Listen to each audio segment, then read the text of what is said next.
Good evening, everyone. Welcome. We're so happy to see you all here. Thank you for coming out on this almost snowy evening. Everyone keeps telling me, don't you know, it's going to snow 4 to 8 inches. It's going to be terrible. It is not going to be terrible. It's winter. People, the snow will be fine. It'll be fine. And you'll all come to the piano concert tomorrow night, of course. Most of you know me already, but I'm Jeff Bernstein. I'm the executive director and founder of Off the Hook Arts, and we're very excited to be here in this lovely home this evening. Thank you to Betsy Markey and Jim Kelly for hosting us and letting us to come into your house. It's really an honor and privilege to be here. We have a great evening planned for you, and so I think I will just turn this floor over to our artistic director, Bruce Adolphe.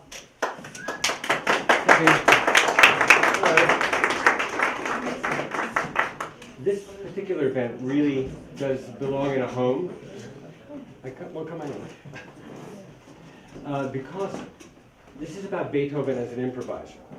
And in his time, he was a really famous improviser, equally to being a composer, but of course after he died, he didn't do any more improvisation.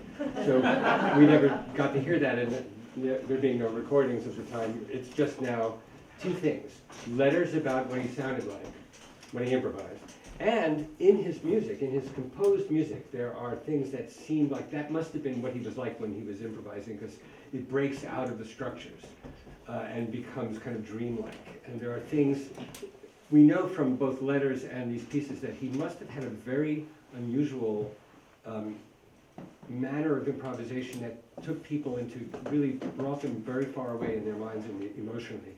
And one of the things he liked to do was play beautiful, quiet music for a long time and then suddenly start playing crashing loud music. And remember, he was playing in private homes for the aristocracy, just like tonight. And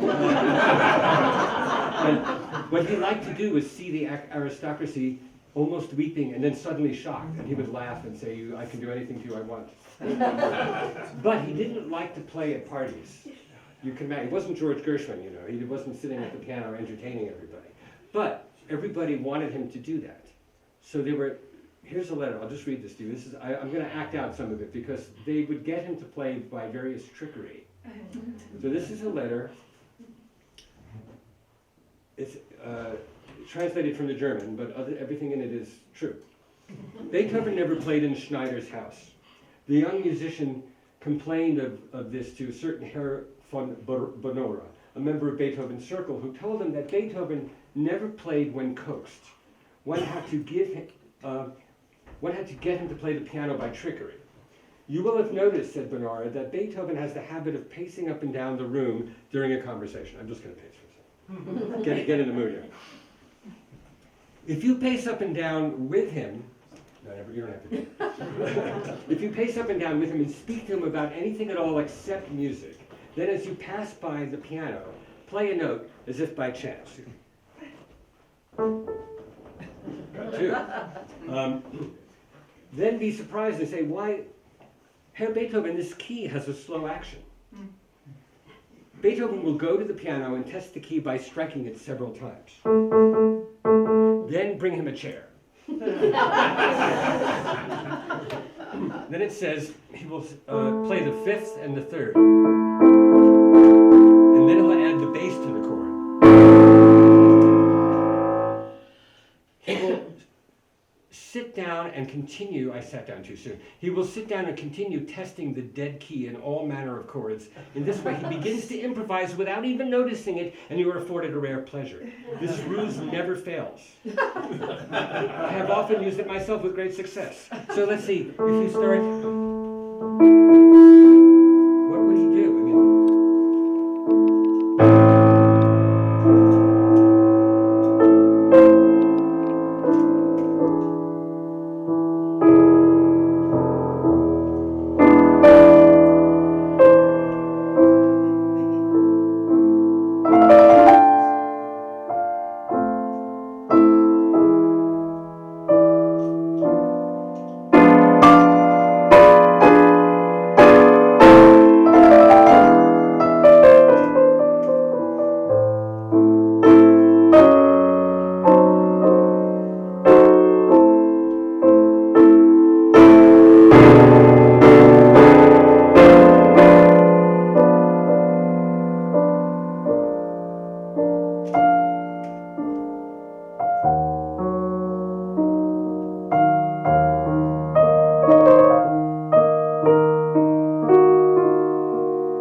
stop there.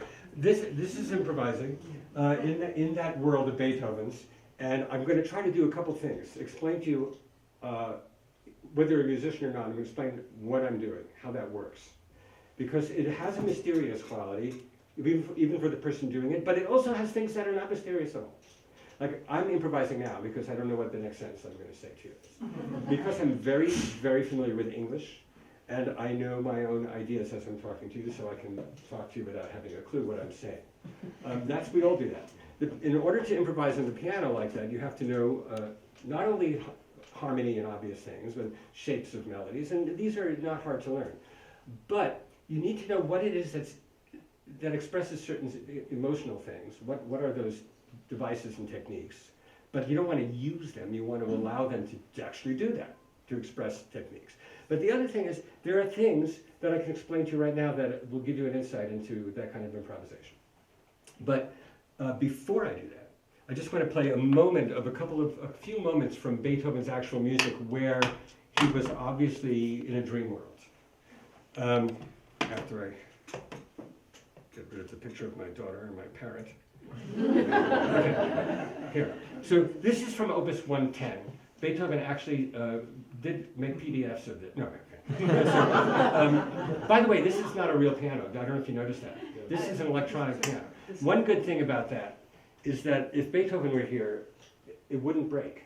When Beethoven improvised, he often played very dramatically, and he was he was looking into the Romantic period. I don't mean that he literally knew he was doing that, but his way of playing the piano was unlike anybody else's. It was very powerful and very dramatic. He used huge chords that no one else had used, and you can find in his music. Like one of his piano sonatas has this in it.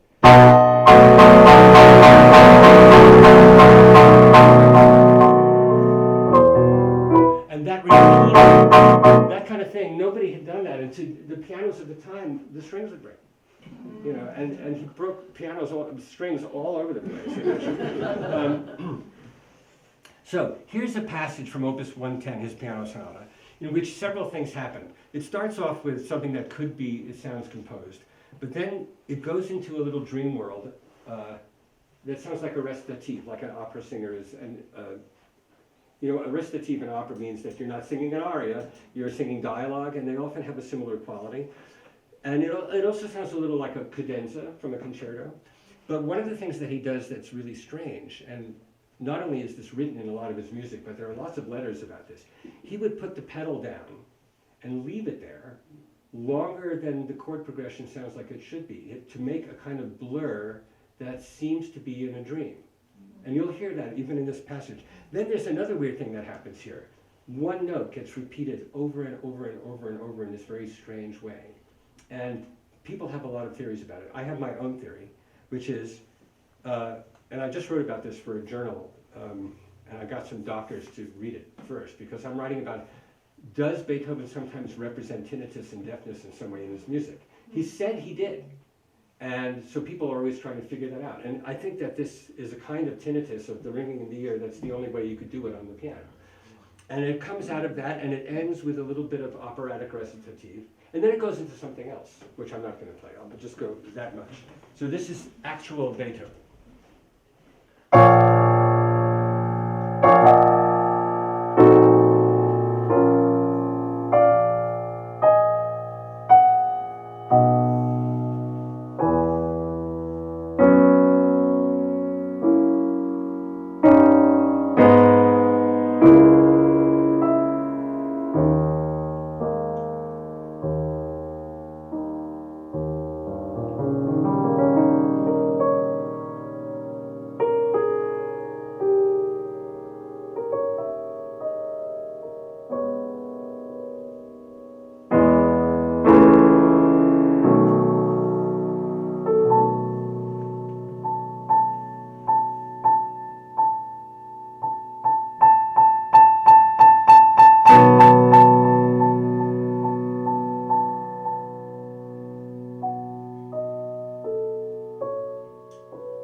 that's from a sonata where you really don't, it's not the Beethoven we normally think of because it's just a dream, you know, and if you know a lot of Beethoven, then you do think of this. Here's another thing where the pedal use is really bizarre. Again, you probably heard that at one point it resolved, and normally you would do this, lift up your pedal and clear the air, because the pedal just sustains sound, right? So you clear the air, but Beethoven specifically asks you not to, and then clears it after that. So here it's even more. There's an entire little melody with the pedal down, and it's quite dissonant.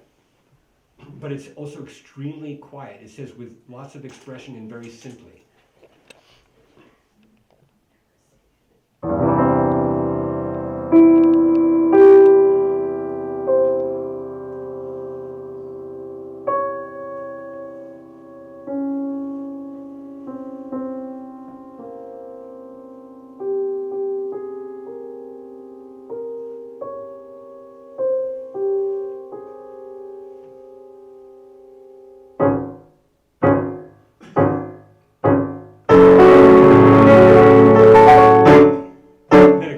But you see, he creates just what I was describing, this kind of dream, and you're lost, and then he shocks you out of it. This is typical of Beethoven.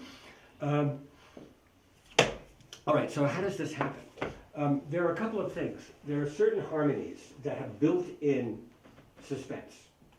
And the most suspenseful harmony, and when I talk about harmony, I'm talking about, obviously, Western classical music harmony, which is the same harmony, exactly the same rules and tendencies, etc., as harmony through the Romantic period, popular music of like Gershwin, Cole Porter, and Harold Arlen, all those people, Rachmaninoff. It's not exactly Debussy, but it's the same vocabulary. So it's a huge thing, and it goes all the way through today in different ways. Except the harmony has been expanded in many different ways. It's become more complex and more chromatic, and sometimes it breaks down. Sometimes things are not actually tonal like this, but the basic foundation of Western harmony was not that different than it is now. So this chord is called the diminished seventh chord. And you don't need to know much about it, but there are a few interesting things. It's not in any one key. It's in 4 keys or 8 keys. This is exciting.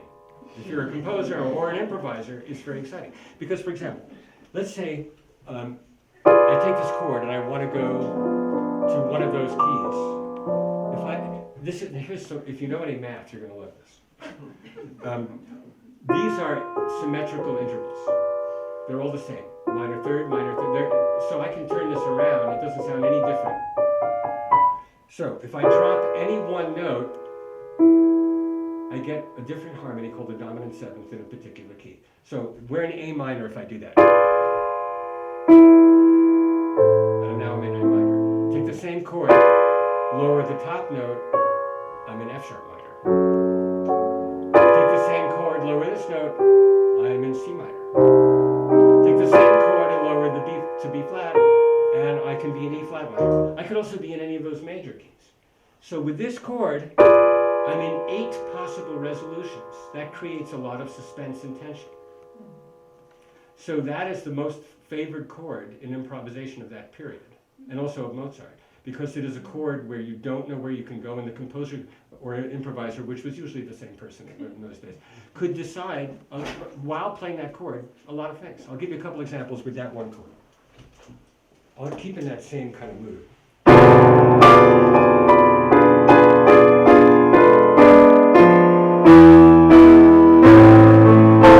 Okay, now I'll take the same chord and I'll go somewhere else.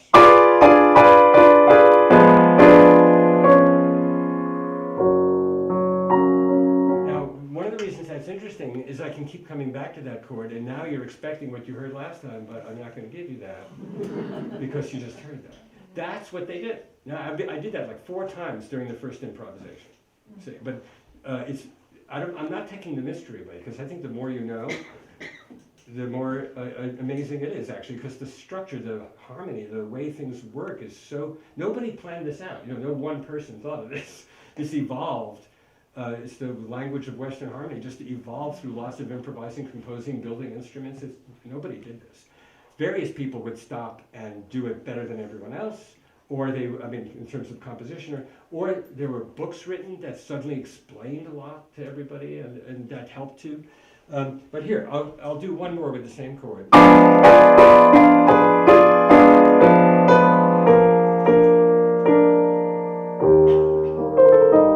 I'll go back to the chord, and I'll do it somewhere else. Go back to the chord again.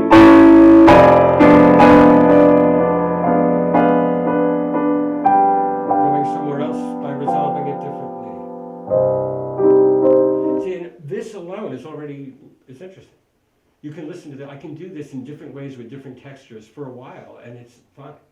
Then if you add to just that idea of where is this going to go? I don't know. I'll go here.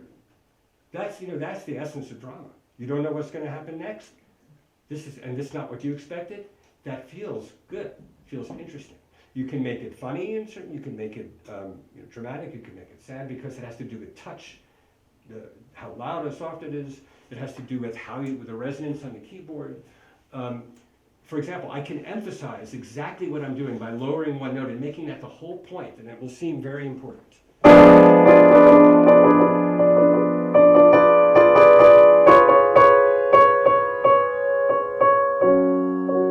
Now, another thing that is very interesting in music is how many harmonies can fit with one note.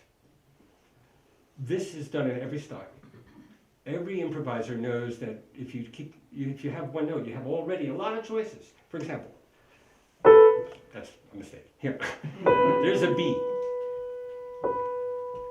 The B can be the root of a chord, the root of a minor chord, the root of a diminished chord, the root of a diminished seventh chord. Now I'll stop naming chords, like naming nuts in that Christopher Guest movie. I'm just going to play a lot of different chords that have the note B.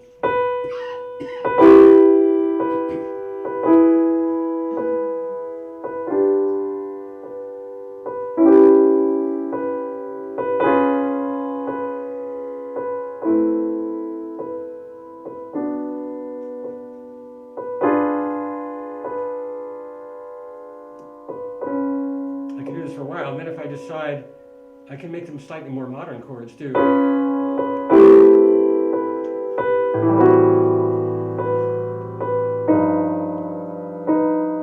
finally, when it resolves, you're going to be happy. Because when you hold on to a repeated thing or a tension, you're just waiting and waiting and waiting. But you don't feel like you're waiting, but you're on the edge of your seat, perhaps. So these techniques they're the essence of they're the basic grammar of improvisation and composing, which is to delay a resolution, to create suspense, and not to have the thing end. Because if it's over, then, maybe it's too short. But it's just like writing a story.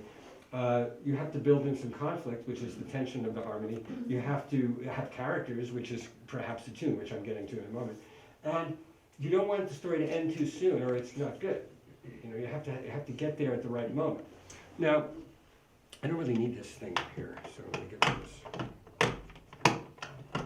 Ooh. There we go. If I play 3 or 4 harmonies in a row,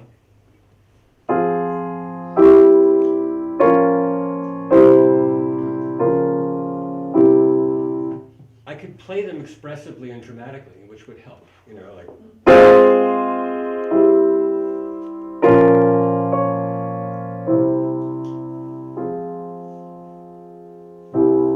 So the timing and the drama create something. But if I connect them with notes that are not part of those chords, it's more interesting. I'm sorry. Okay.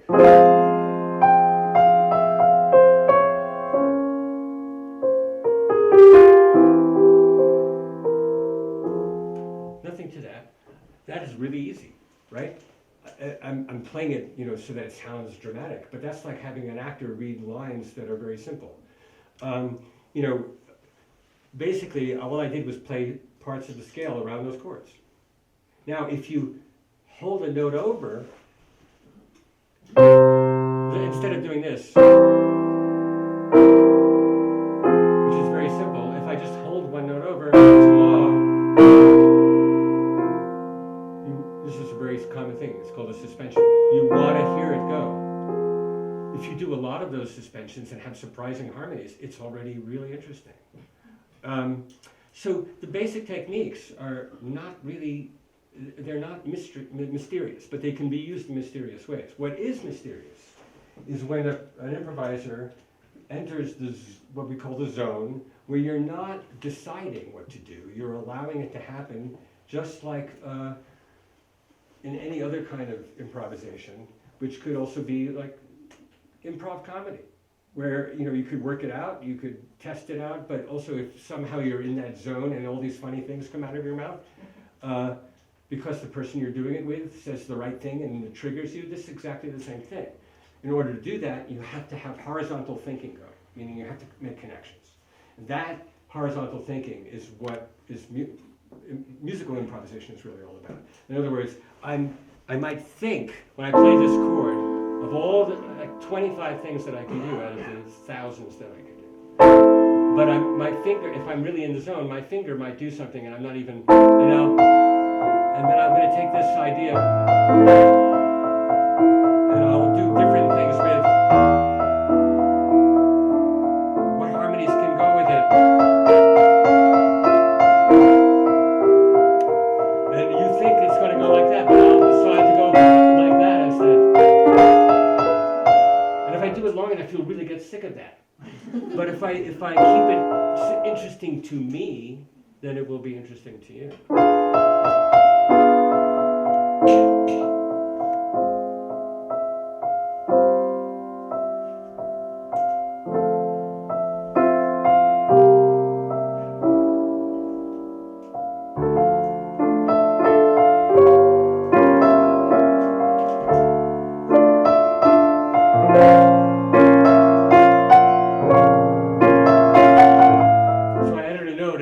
Slowly growing. I scared myself with that, which is good. Like you want to, in order to keep it going, do something you don't expect yourself, you see, and then you're challenging yourself, and the risk that you take is part of what gets your mind going. Like I have a game I do with my students, which I hardly have any anymore, but when I had lots of students, I don't have time for them, that's why. But, I mean for large groups. But we would have an improvisation game where 4 or 5 pianists would stand around and sit at the piano and move around in a circle. And somebody would be playing. And the person who's about to come in just plays anything. And if that note fits, fine. If it's really sounds horrible, you have to make that work. Because you can. Anything can work, even if it sounds terrible. And one way is repetition. It's hard for me to do this by myself because the idea is somebody comes along and ruins what I'm doing. But if I'm playing in A minor and somebody comes along and plays, so I'm going to make that work. And I'll go back to the A minor and do it again. Sorry. And then I'll let it win. I'll let it win the game. You see? So you have to turn everything into a game. It's dissonant, let's make it consonant. It's too consonant, we move the thing underneath and make it dissonant. So it's a constant interplay in that sort of thing. Now, let's get back to Beethoven for a moment. A couple of other letters here that are just as relief from this.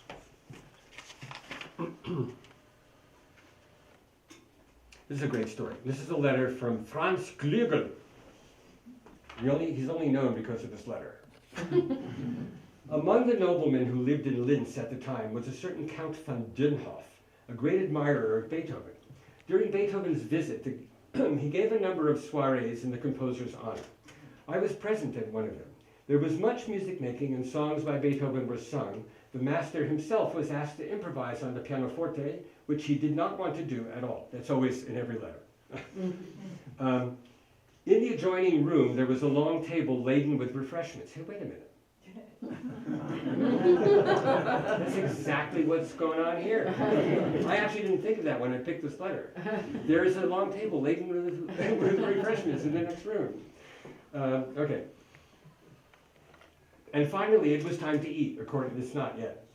I was a young fellow and so interested in Beethoven, that I remained constantly at his side. People searched for him everywhere, and they finally all sat down at the table without him. He was in the next room, this room with the piano, and now he began to improvise. everybody remained quiet and listened to him. So they're sitting in the room at dinner, not touching anything, because Beethoven's playing in the next room.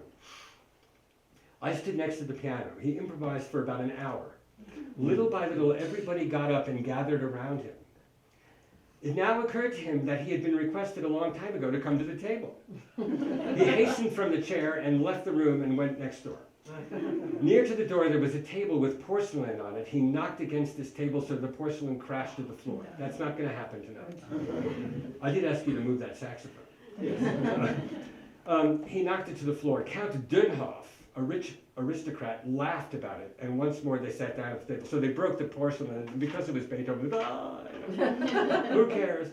And this time with Beethoven sitting with them. There was no question of any more music making, because after Beethoven's improvisation, half of the strings of the piano were broken. So he broke the porcelain and the strings of the piano. I still remember with great pleasure that improvisation, which I had the good fortune to hear in his presence. That's kind of a nice one. Now, getting back to improvisational techniques. The diminished chord is not the only mystery chord, the only... I want to say one more thing about it, though.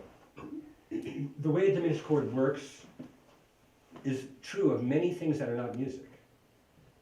Its symmetry allows it to go in any direction. When I was in my 20s, I played a lot of tennis, and one of my lessons was be symmetrical before anything happens. In other words, don't be leaning over here, don't be leaning over here. Be ready to go in both directions, so you're like a diminished seventh chord. That's not what they say. That's what I was thinking, so I'm going to use this.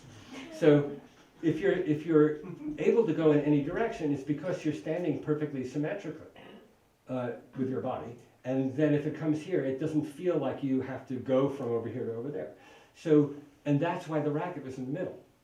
Because it looks stupid if you don't know how to play tennis. Your racket's in the middle, but it's going to be here or there. But yeah, duh. This is closer this way, So everything is, the diminished seventh chord is like that. Now the other thing that happens in music is just like a pun in English. It's called enharmonic. Now, I'm sure you all know enough about music, and probably you know way too much, so don't say anything. That on the piano, an E flat is a D sharp. They're the same note. That's not true on a violin. On a violin, you play a D sharp, you play an E flat, it depends on how you get there and the key you're in and everything else. If you actually were to stop, record, and analyze, you would see the D sharp fingering is higher than the E flat by a very small amount. Which is why sometimes when violinists play with pianos, they have to adjust because their ear, because the piano feels like it's out of tune to a string player. Because the piano is tuned in tempered tuning, which means exactly that some notes are tempered to be the same. F sharp and G flat are the same, G sharp and A flat are the same. Otherwise, we'd need a lot more to play all the intonation that happens on a string or in a voice or in any instrument that is not a keyboard.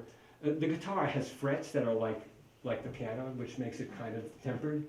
If you took those frets off, which you can find older instruments without frets and folk instruments without frets, then you can do that. Also, you can bend pitch on a guitar to be in between B and B flat. You can't do that on the piano. You can fake it. Let's see, how do you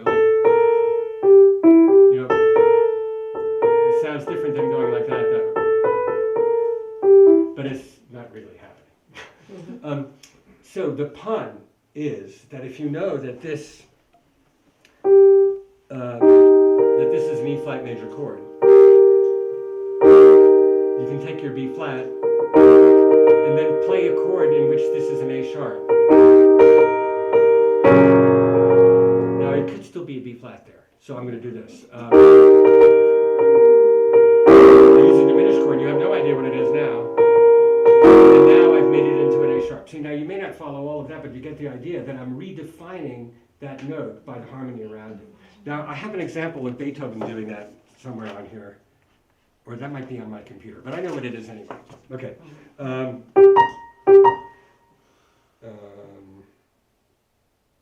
yeah.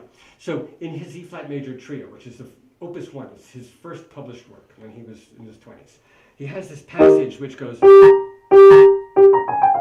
something like that, but it does this. And later on it goes, And when he does this, you think you're in minor because he's on. And then he just takes this and adds an E, so we're in a new key.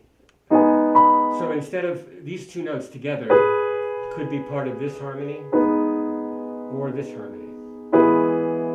And in the context of composing, that can be incredibly drastically different. It doesn't sound so different when I'm demonstrating, but in other words, you redefine a note. So that is an enharmonic pun. So here's a really good example of that. When a whole chord, like the diminished chord, but other chords, have puns attached to them. This chord very commonly goes here. This is all the, that's 5-7-1. But you could also go, okay? That's completely different. This gets used all the time in improvisation and in pieces. So for example, Robert Schumann will start a piece. I'm using something by Schumann, but I don't remember it, so I'm making up the Schumann. In other words, I'm doing something like what he did. That's not exactly right, but don't worry about it. You know that piece? Right, anyway. And then later on, instead of dum, it goes so that's a nice kind of gentle surprise because you heard this chord resolving a certain way 3 or 4 times, and then you go somewhere else. And both of them make sense. If it didn't make sense, it wouldn't feel right, and then you get to the most famous phrase in composition, it should be inevitable and surprising at the same time. Many people have been quoted as the person who said that. I know that Leonard Bernstein said it a lot. Whether he said it first, I have no idea. But surprising and inevitable is really true of most well-done things. Because if it's a surprise, but it doesn't feel right, then it's not good. You can have that in a story. You know, when suddenly something happens and the story goes in a different direction, you can say, oh, that's so stupid.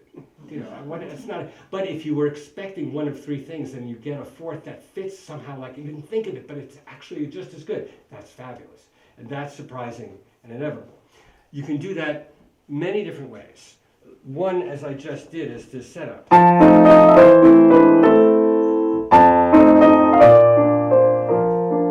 Let me just play with that a little bit.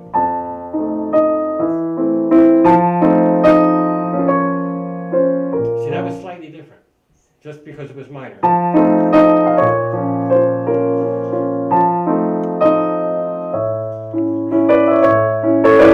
Now, I am consciously thinking, what else can I do with that chord? I'm not like mysteriously letting my hands go somewhere. You know, I'm thinking, I know exactly that I could do certain things. I'm going to do all of them, though, so that you feel good about it. It's a minor, the major version of that, a different key entirely, the major version of that. And then I can decide to play with that.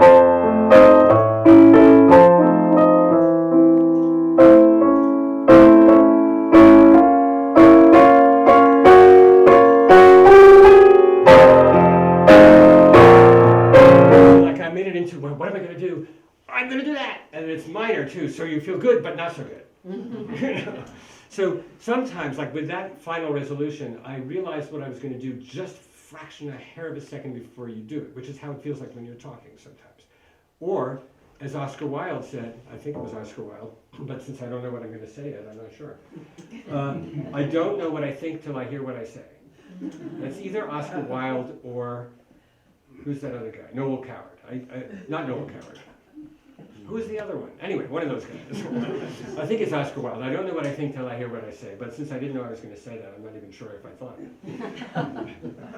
Okay. Improvisation when you talk is very similar. The reason I'm doing this sort of thing is it's a very similar process. You have to listen to yourself so that if you say something strange, you go with it. So that if you know, we all know what it's like to cover when you're talking. You say something, especially if you're lying, which no one here has ever done. But if you're telling a little fib, you suddenly hear something and you have to deal with it right away before it gets out of hand. You know, and that's also like composition. It's not that, or an improvisation. It's not that you're lying, but you're dealing with a problem that you got yourself into. But that's good, because getting yourself into a problem means it's dramatically interesting.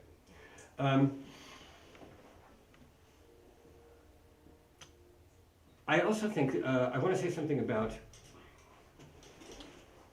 how non-mysterious it is. You know, I don't know if you remember Steve Allen a long time ago. Oh, look at that, that's amazing. He used to do this thing where he'd give me 3 notes and I'll make something up at the piano. When I was a kid, I thought that was amazing, but after having enough lessons, I thought, what, 3 notes are only on 12. You know, I mean, it's like a big deal. You know? But I just want to try it. So I want to show you how that works. Let's take 3 notes, and I'll show you how many things. Now, I'm not going to improvise with it first, but how many things can come to mind with 3 notes? Just name a note. B, D, F. Oh, well, B, D, F. Now that's a chord, and you know that. So B, D, F is a diminished chord, so it's incredibly easy to do something with it. I mean, because it's an actual harmony, but it doesn't matter because everything will be just as easy. What else can, let's take your B, another note. G sharp. G sharp, okay. B and G sharp. One more note. F. Okay, B, G sharp and F is the same chord transposed. They're both diminished chords. Isn't that weird? Okay, I'm just showing you how weird, if you know your math and you've only got 12 notes to deal with, this is not going to be, nothing impossible is going to happen. Everything's going to be pretty simple. If he said, give me 7 notes, it would still be, most scales are 7 notes, but still, it might get messy. But 3. Let's do one more of those. G natural. G natural. And didn't it feel good to say that? Like you stumped me, right? Yeah. Okay. G natural. I did not expect that. Okay. Anyone else? From someone else. D sharp. D sharp, which is the same as an E flat. Yes. Okay. B flat. What? B flat. B flat. Okay, it's a major chord. That is not hard to deal with. I could make this up. You know. Or, I mean, in other words, you take 3 notes, the chances are you got something really simple. It's like saying, give me 3 words. 3, okay, great. Blind, mice, good, okay, I'll make something. I mean, you know, it's not hard. Words are a little harder because they're infinite, but on the other hand, making connections is what the human brain does even when it's not doing anything. Making connections is what we do. So we see connections all the time. So when you only have 12 notes and you know enough harmony, making the connections is not difficult. What's difficult is making it feel for yourself first and then for the listener like it's about something, that it has a narrative. So one of the things I have left out is the idea of a connecting motif. A lot of Beethoven, almost everything by Beethoven is obsessed with the idea of a connecting motif. For example, the opening of the 5th Symphony. And by the way, if you don't know that piece really, people tend to think it's da-da-da-dum, which it's not. It's ba-ba-ba-bum, it's a rest. And then, well, already, what's good about that, among other things, is we don't know what key we're in from those things. You think you might. Because it could be C minor, which it is. Which we find out later. But it could also be E flat major, which it is later. So he's already set up some ambiguity. But then the piece just goes over, that rhythm is just obsessive. That's what I mean by a little obsessive motif. If you add an obsessive identifier, like a tag, to a chord progression, it becomes meaningful in a way. You can handle it well or not. But so, for example, again, let's take just a few chords. I'll take 3 of the most basic chords in a key. It's 1, 4, and 5 in A minor. Let's take a rhythm. Let's not use that. Somebody say it. Give me a sentence. Say anything. Anything. What? Anything? No snow tonight. We will have no snow. Okay, we'll have no snow tonight. So the rhythm of we have no snow tonight, we'll use the rhythm we'll have no snow tonight as the connecting motif.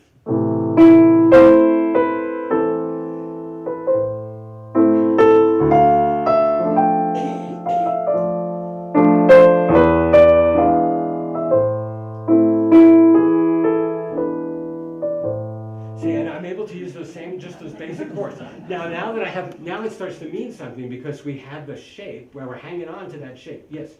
Oh, you're just passing a drink. Okay. When I used to teach classrooms, I always thought everyone was saying something, but they're just passing notes. Musical notes, because it was music class. So I'm going to we'll have no note tonight, because what I did there was stay in those three simple chords. So I'll start like that again, but I'm going to add to it more interesting harmonies, and then I'll bring in a diminished chord, and we'll start to do the things that I've been talking about. And I'm going to try to stay in the harmonic world of Beethoven, but I might, if I slip out, I'll just slip out.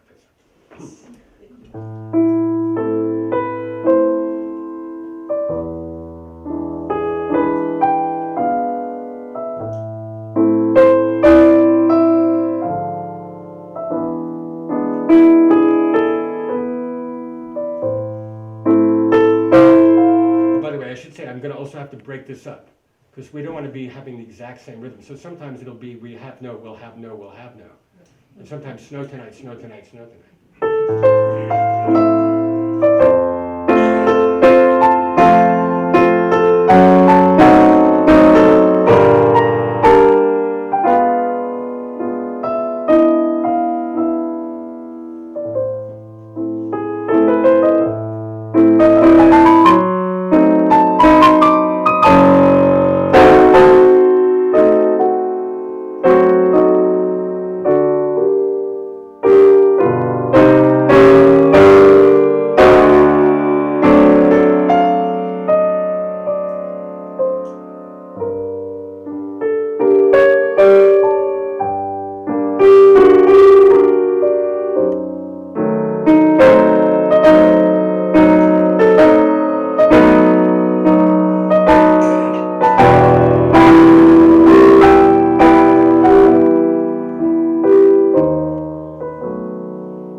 If we have snow, don't blame me.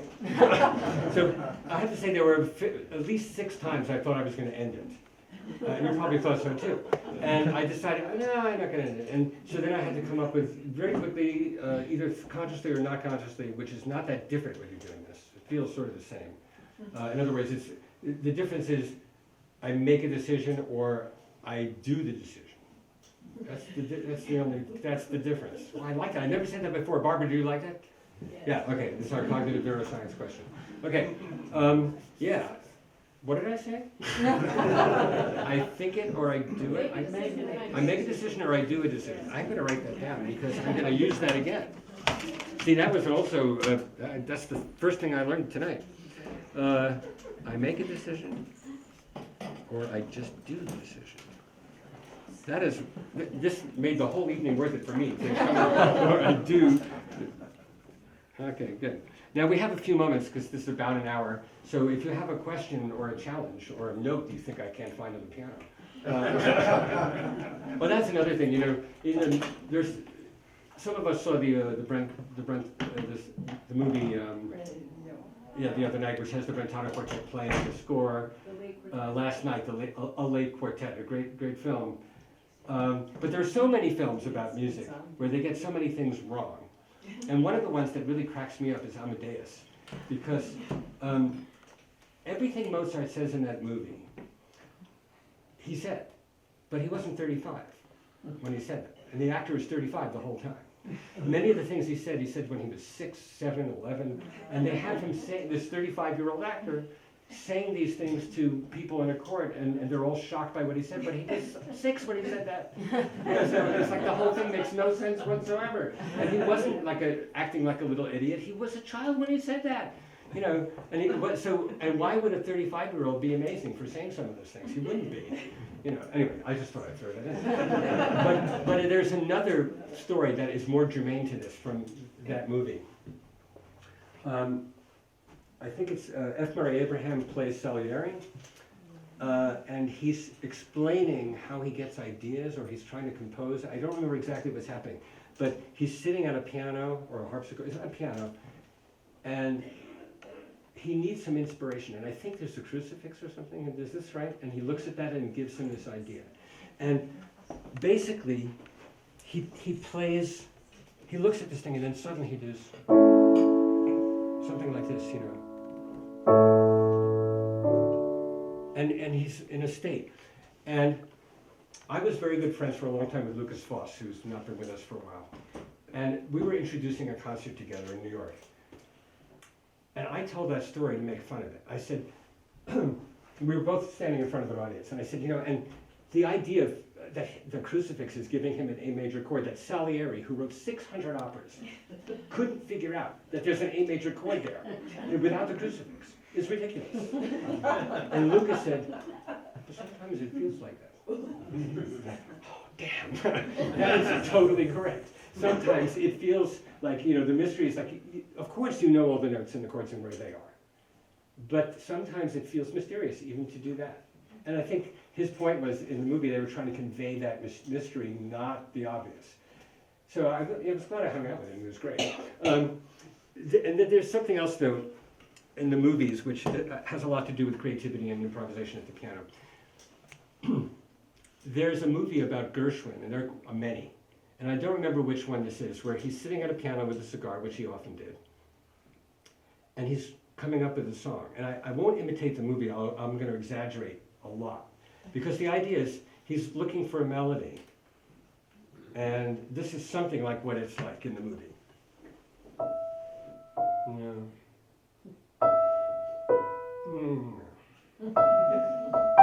Yeah.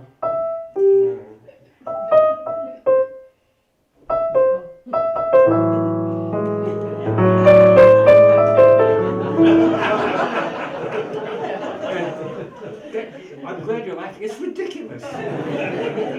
But yet, yes, you do have to think and search around, and your hands may do things, but the idea that he doesn't know what it's going to sound like when he plays a note, there are only 12 notes. The guy was writing music all his life.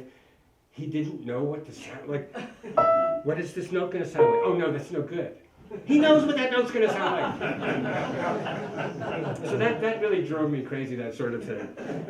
But the idea, again, probably Lucas would say that they're trying to show you how you search for things, but they're not showing you that. They're showing you how nobody actually searches. Although, if you're trying to write and you are not an experienced musician, you might go looking around.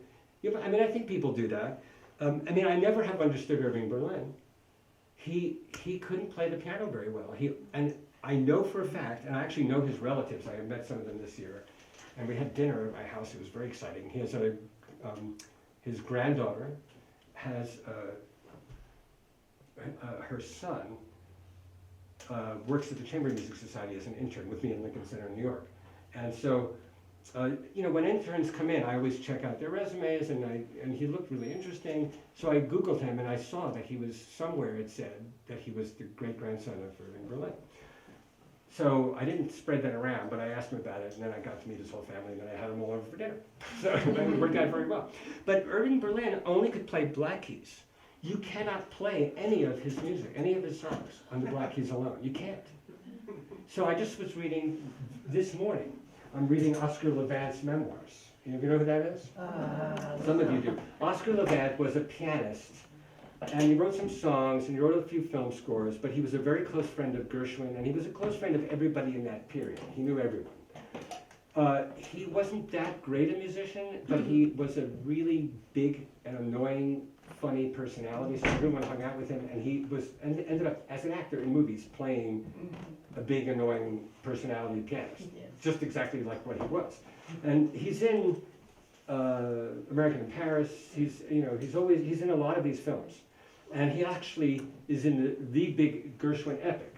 So Oscar Levant wrote a lot of books. They're all unavailable, but you can get them still.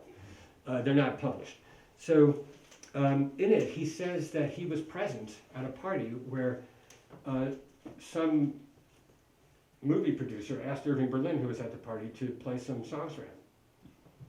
And Berlin didn't really like to do that because he couldn't play the piano. But he went to the piano and he played all these songs and he was singing them. And he was singing the tunes that he wrote. But he was playing just a mess. Like just all kind, it's like, because on the black keys, you only have what's called the pentatonic scale. You could play a lot of music on the pentatonic scale. You can play a lot of folk songs. Is that a folk song? I don't know. It's either Chinese or it's Appalachian. I'm not sure. But I used to call it the Sino-Appalachian mode. If you want to hear an entire lecture on the pentatonic scale, that is hilarious and brilliant. You can Google pentatonic mode Bobby McFerrin. He has done this all over the world, and he tries to prove how basic it is by getting people to stand up, and he gets them to sing, like he points to sing each note. I'm not going to do this here, you should just watch him do this. And eventually they're just making up things with him as like 150, 200 people all together because the pentatonic mode is so basic that you can just hook right into it. So that's all that Irving Berlin could play. And how did he do this? So he would make up a melody, he would hire someone to write the tune down because he couldn't read music. 600 songs that every one of them was a hit. So he would make up the words and make up a tune, and then he would hire someone to play harmonies for him and go, no, no, yes, no, yes, no. Just like what I was making fun of, because he didn't know anything. But he knew in his ear, he knew exactly what he wanted, and he kept waiting till he heard it, and eventually had so much money that he could hire people to do whatever he wanted. But it was his music. He just had no technique, which is really bizarre. because it sort of is the opposite of everything I'm telling you. But it's because he had a very highly developed inner ear, his mind's ear, his imagination was very clear. He just didn't bother somehow ever learning to write it down, which is kind of like the way our many societies were before writing anyway, you know.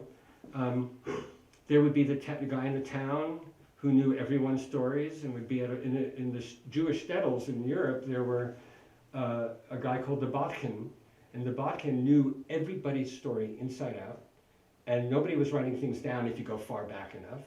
And he would be at a wedding, and he would go around the room and tell everybody's stories perfectly well, and that was it. He was the record keeper, and he would do them in a funny way. But almost every society had something like that until we got writing. And so Irving Berlin was a little like that, except he just wrote songs and had no idea where. It must have been mysterious to him somewhere or other. Question, yes? I must say, I'm reminded of the old joke with Beethoven's wife and you know, how he got his inspiration. But Right, he didn't actually ever get married, but that's another story. right. But did you know Lenny Bernstein in New York, and did you draw any particular inspiration from him as a composer? I met him a bunch of times. I never knew him. I know his kids who are my age. I heard him conduct many times. I heard him speak a bunch of times. I was in the elevator alone with him once by accident. Actually, we weren't completely alone. Jenny Terrell was there. But I wasn't sure who she was at that moment until we got to the fourth floor. But yes, he was a huge inspiration to me. Composing-wise, teaching-wise, everywise. And actually, almost every composer in my generation will tell you that. Because of the teaching on television, etc. My two favorite, growing up, my two favorite musicians were Leonard Bernstein and Victor Borger. Oh. Yeah. DVDs. Yeah, right. Victor Borge. And so I've taken some of the things he did a lot further than, not the comedy so much, but like my Piano Poser show is like something he would play around with, but he didn't do it very much. He just did it this much. Any particular piece by Bernstein that really struck you? Oh, well, there are a lot of them. I mean, it's obvious to you, can't ignore West Side Story, obviously, as a piece of serious theater music. I like Chichester songs, and I think The Mass, which is a bit of a mess, is actually still really good in many ways. And the further we get away from it in time, the better it seems. Because at the time it was very dated and strange, and also very conservative sounding, and also very too eclectic. But as time goes on, all that falls away, and it turns out it's a really good piece. And many other things. Age of Anxiety is a really good piece, you know, etc. Yes?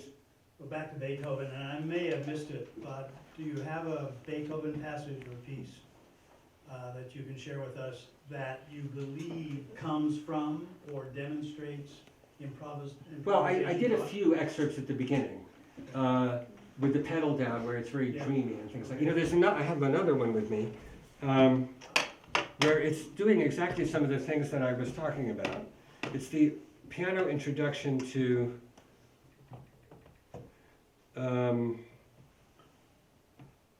Maybe this is hello.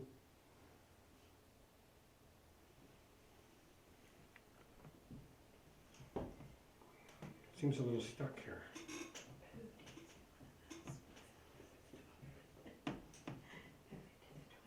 Maybe I'll go away and come back.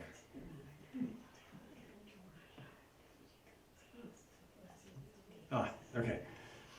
His last piano sonata, Opus 111, has the whole introduction is a huge improvisation.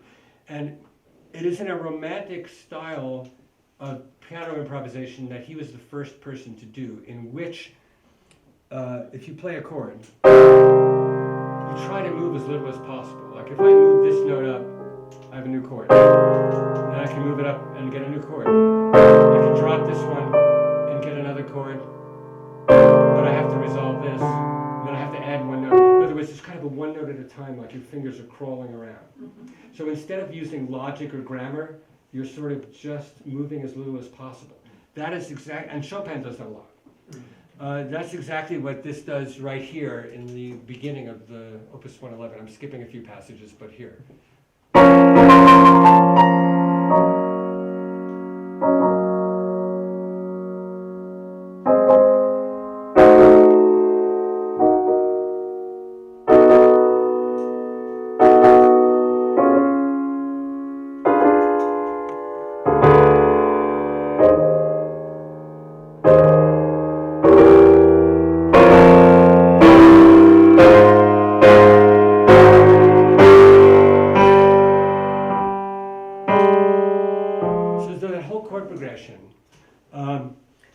Is based on, he knows where he wants to get to, but he's going all different directions by just moving one finger at a time or one note at a time somewhere. And that's very improvisatory. It's not something you necessarily think of, it's something you play. It comes out of the piano. So that is another example of that. Well, Bruce, Yeah. basically what you do every week is improvisation. You mean on the Piano Poser show? I actually write those out. They start as improvisations. But I write them out because, if you don't know what we're talking about, I have a show once a week. I play what's called Piano Posers on air. It's not on in Fort Collins, but you can get it anyway because it's on podcasts and it's on the American Public Media website called Piano Puzzlers. And I've only been doing it for 18 years, so you might have missed it. But basically, I take a piece of music by Beethoven, Brahms, or whatever, and I mix it or put together with a tune by Cole Porter or Richard Rodgers or Gershwin or something. So people call in and they say, I think the tune is this, and I think the composer is that, and you know, it's we're very careful about who calls in. They have to email us, and we make sure that they're going to be fun on the air and talk, and it doesn't matter if they're right or wrong. So usually people are very good when they call in because they want to get on the air so their friends can tell that they can get this right. And they do. Well, the majority of people are really good who play that show. But with those, what I tend to do is improvise them for myself, make them very detailed, and then I write them out. If I only improvised them on the show, I think the show would have lasted 2 or 3 years at most. But the reason it's going on for 18 years is that since I write them out, they're very detailed and I make better choices. Because the difference between improvisation and composition is the opportunity to make a decision and redo it, just like a movie. So, you know, when you're doing a movie, you can do a scene 30 times, but the audience only sees how you cut the last one. And that's like being a composer. A lot of those scenes may be great, but when you put it together at the end as a composer, you have edited this thing down to what you think it should be. So even with the Piano Posers, I improvise a lot, and then I cut it down and I make it the best thing it can be. And that's why the show lasts, because they're better than if I just improvised them, they'd be okay. But since I write them down, they work better. And you know what they started doing recently? You can get Bruce's Piano Puzzlers a week ahead of time, I heard and about you can this. try to guess. And you can send in your solution. Ruth is a big piano poster maven. I've been listening to him since he began. Well, because you were living in Georgia, right? I live So in Georgia. in Georgia, the and show is in on Atlanta. 5 days a week. And everywhere else it's once a week. I don't know what is going on there. But I went to Georgia for some regular concerts, and everyone in the audience, without exception, was listening to the Piano Posers every week. And I said, how could that be? You're all free every day at the, you know, every Wednesday at 3? And I said, no, it's on all the time. Right, so you can either go to Performance Yeah. Today on your computer, and every Wednesday, they've got Bruce's. It's a fun show. It's It really is. I have. really, really fun Yeah. show. Well, thank you, Ruth L. The check is in the mail. All right, I think I should take one more question because I know that there's a long table, just like there was in Beethoven, with lots of refreshments. Yes. I'm not a musician, but I have to, since you brought up Leonard Bernstein and Beethoven, I'd like to know when composition is plagiarism. Okay, I know exactly what you're talking about. I'll Yeah. give you the example that's been perplexing me. Thank you. Yeah. But Beethoven goes like this, right?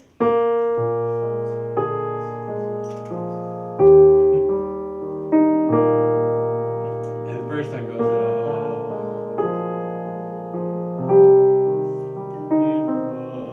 Now, I have to tell you, this chord progression, if you just look for this, or this one, in music generally, you would find thousands and thousands of examples. But Bernstein also was, in West Side Story, he does purposely quote Beethoven or make references to Beethoven a few times. There's a much bigger one than that. That's the one that's the melodic one. But the entire fugue in the Cool is based on the Grosse Fuge of Beethoven. And it even has a couple of little quotes in it. And it's the most complex thing in West Side Story. It's the dance after they sing Cool, which has. When that dance begins, there's a fugue. It's one of the few fugues in musicals, but it's not the only one. But the fugue refers to the Grosse Fuge of Beethoven. But you see, also, because of Beethoven, Bernstein purposely in West Side Story uses the same few ideas for all the songs. So, for example, Cool, Maria, right? And that's there too. And could be is just backwards. Could be Maria, could be Cool. They're all the same. So that deliberate thing is also like Beethoven technique of obsessive things. Turning each theme is based on the same couple of intervals. With that, this has been a lot of fun, and I see the food. The light is getting on, and there's food. So I hope you come to hear Shai Wasner tomorrow. He's a fabulous pianist. Monday we have an incredible chamber music program, and then Saturday and Sunday in Boulder, and also at the Rialto Theater we have the Brentano Quartet. So thanks for coming to this.